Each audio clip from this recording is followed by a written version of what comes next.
On utilise le sportswear pour l'intégrer dans la culture hip-hop, mais des acteurs de la culture hip-hop qui créent des vêtements, il n'y en a pas des masses. Je m'appelle Jean-Baptiste Matondo, alias John Smith, de Total Feeling. Pourquoi John Smith? C'est le nom d'un super-héros. Voilà. En fait, il s'avère qu'à l'époque, j'avais un groupe qui s'appelait la Ligue des Justiciers. Dans ce groupe, il y a un martien qui s'appelle John Jones, sauf qu'on n'était pas sûr de son nom, et puis on m'a appelé John Smith. Finalement, c'est resté. Voilà pourquoi on m'appelle comme ça. Voilà, je viens de Picardie, à la base. J'ai commencé là-bas en 1999, donc j'ai bientôt 25 ans de carrière, on va dire. J'habite maintenant à La Réunion. Alors, mon rapport avec la danse, c'est une bonne question. Alors, il s'avère que je suis tombé dessus un peu par hasard, avec mon cousin et un ami. On a découvert ça lors de la fête de la musique, et puis on s'est dit que c'est ce qu'on voulait faire. Et pour moi, c'était, on va dire, une réponse à ce que je n'avais pas réussi à avoir, tant il est vrai que je cherchais, garçon peut-être pas hyperactif, mais j'avais envie de faire des choses. Et je bassinais mon père pour avoir une activité. Et malheureusement, il n'avait pas beaucoup le temps.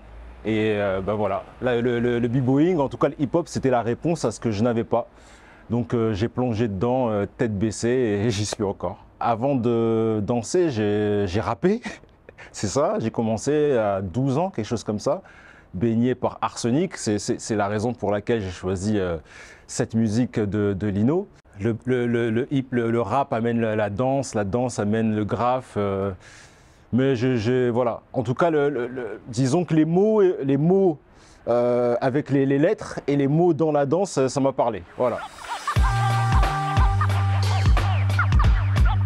Je suis couturier depuis, je ne saurais pas comment dire, depuis quand. Je sais juste que ça fait autant de temps que je danse. Ça fait une vingtaine d'années que je couds, étant donné que ma mère était couturière.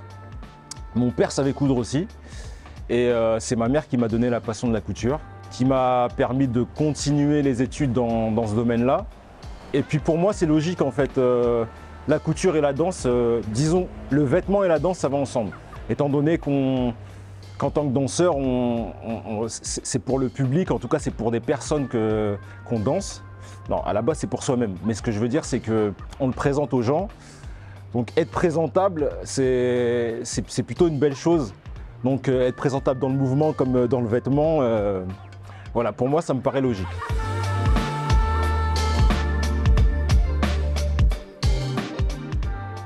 Alors le vêtement dans les hip-hop c'est plutôt éclectique.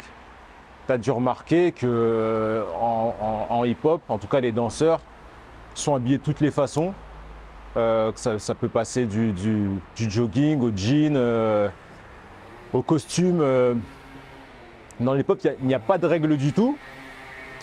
Et mon but, c'est pas non plus d'en imposer, mais il est vrai que je ne me suis pas tout le temps retrouvé sur les vêtements, notamment sur le vêtement sportswear, puisqu'il a une connotation très sport.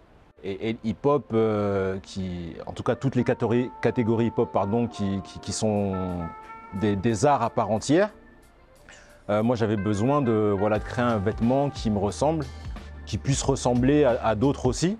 Voilà pourquoi j'ai créé Bill & Atelier.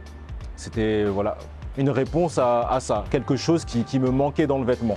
Il est vrai que je n'achète quasiment plus de vêtements puisque je les fabrique moi-même. Et à terme, j'aimerais bien ça, justement, pouvoir avoir un atelier où je puisse former des personnes, même néophytes, à fabriquer le vêtement qu'ils veulent. Voilà, le vêtement qu'ils veulent, pardon. Et puis j'ai envie de dire aussi, c'est peut-être une alternative aussi pour la culture hip-hop, puisqu'on n'a pas énormément de marques qui viennent de la culture. C'est-à-dire qu'on utilise le sportswear pour l'intégrer dans la culture hip-hop, mais des acteurs de la culture hip-hop qui créent des vêtements, il n'y en a pas des masses. Voilà. Donc j'espère faire le travail et répondre à cette demande s'il y en a une. Voilà. Quand j'ai commencé à travailler à mon compte, au départ j'ai travaillé pour des petites marques et puis j'ai fait des vêtements pour des particuliers à la commande. Et puis ça a vite tourné sur de la création de costumes de scène. La contrainte, c'est qu'il faut justement prendre en compte le mouvement. Généralement, on utilise des matériaux plutôt extensibles. Donc c'était aussi une bonne expérience de pouvoir toucher à toute matière, qu'elle soit extensible ou non. Alors la danse à La Réunion, disons que c'est différent. C'est différent dans le sens où, pour une petite île, c'est-à-dire pour une petite superficie, il se passe énormément de choses. Quasiment toutes les semaines, il y a un événement. Tout fonctionne au bouche à oreille. C'est plutôt intéressant. Si tu n'as pas le réseau, tu peux passer à côté des événements. Mais quand tu l'as, finalement, tu es baigné dans la sphère et c'est assez intéressant. Après, pour ma part, il a fallu un temps d'adaptation pour m'intégrer à cette culture. Et au final, disons que c'est plaisant et on peut faire le tour aussi très vite puisqu'on rencontre les mêmes personnes. C'est aussi la raison pour laquelle je suis content quand je séjourne en métropole quelque temps, enfin que ce soit en métropole ou ailleurs d'ailleurs. Et ça me permet de me ressourcer et de revenir à La Réunion avec une autre énergie, une nouvelle vibe. Ce qui est intéressant aussi, c'est quand on vient d'ailleurs, on apporte quelque chose de différent là-bas. Et puis nous, enfin en tout cas moi, en tant que tel, je m'enrichis aussi de toute cette effervescence à La Réunion. Autrement, voilà, c'est super, c'est une bonne île, c'est génial pour s'entraîner. L'énergie y est super, donc voilà, que dire de plus. Présenter ma prestation à Hippo, qui est pour moi une superbe alternative à ce qui se passe en ce moment. Voilà, et pas pour critiquer, mais il est vrai qu'on est un peu dans une consommation de masse en ce qui concerne le hip-hop. Et là, on retourne sur quelque chose d'intimiste, où Jimmy et Hippo nous laissent la parole, c'est-à-dire la possibilité de nous exprimer tel que nous voulons, de venir tel que nous sommes.